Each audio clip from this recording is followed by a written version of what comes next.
Halo, bersama saya Haikal Clover Arts, mahasiswa Paramadina, akan melakukan review jurnal mengenai industri media televisi di tengah era digitalisasi dan konvergensi media baru.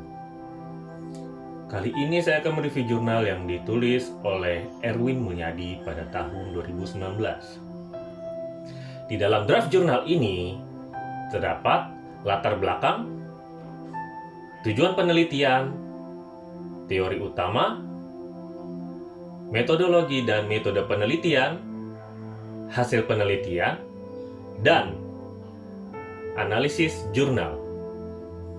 Pada latar belakang, media penyiaran memegang peranan penting dalam ilmu komunikasi.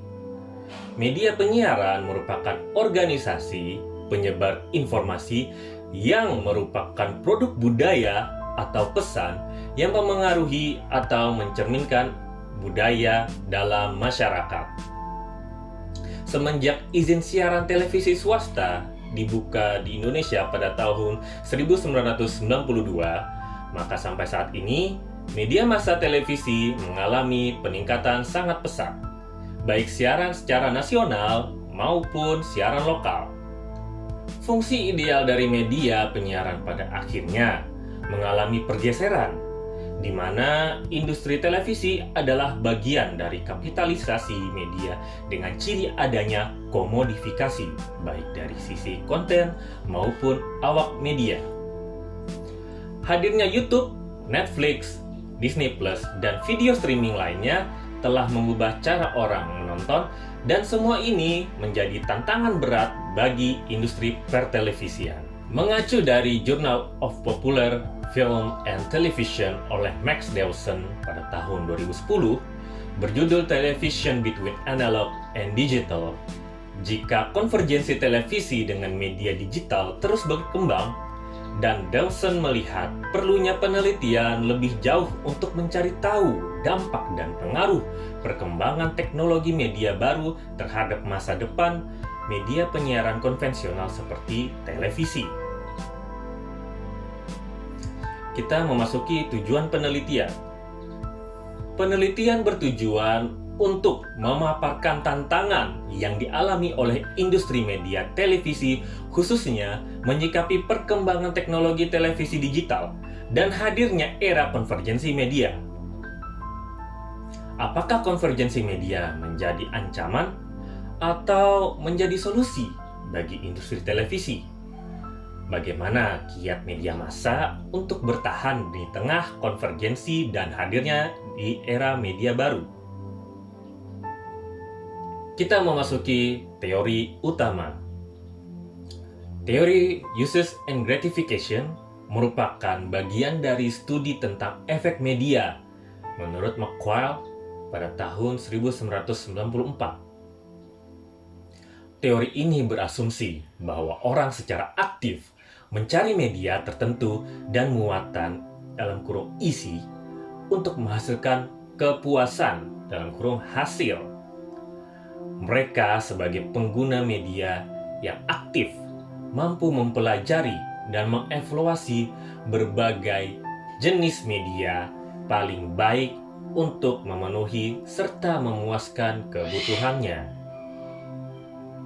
Metodologi dan metode penelitian.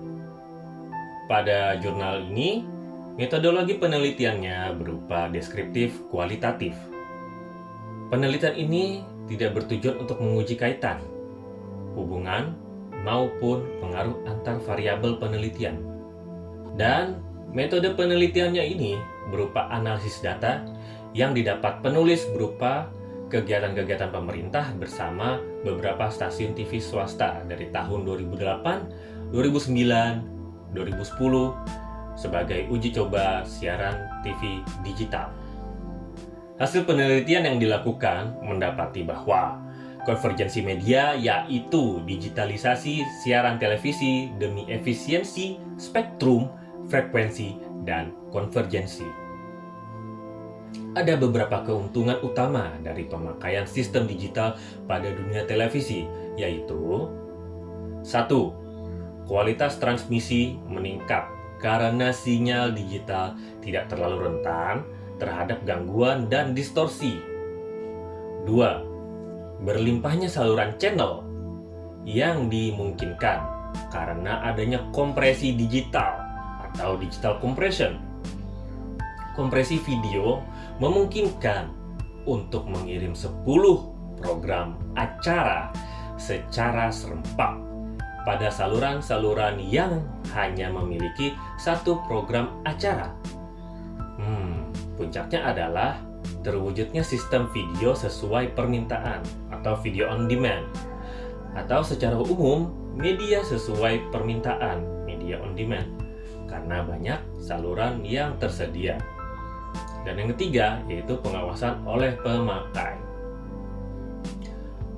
Kemudian kiat media massa untuk bertahan di tengah konvergensi sekaligus hadirnya era media baru berupa kerjasama dengan pemerintah dalam pelaksanaan migrasi siaran analog ke digital. Kompleksitas persoalan migrasi teknologi digital dipengaruhi oleh aspek bisnis industri televisi itu sendiri. Nah, menurut Drury 2001, bisnis televisi itu dipengaruhi oleh 1. Infrastruktur penyiaran, 2. Regulasi, 3. Masalah komersial. Pada analisis jurnal kali ini, menurut saya, yaitu 1. Penulisan judul sudah tepat. 2. Tujuan penelitian ada tertera jelas. 3.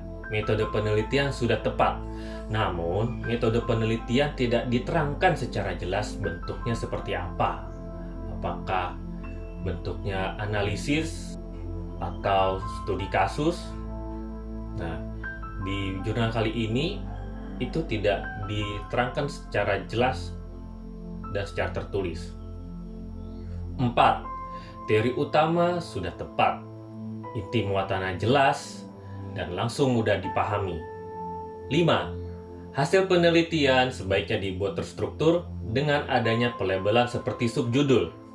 Fungsinya agar pembaca mudah menemukan jawaban dari tujuan penelitian tersebut. Sekian dari saya Haikal, terima kasih atas perhatiannya. Salam.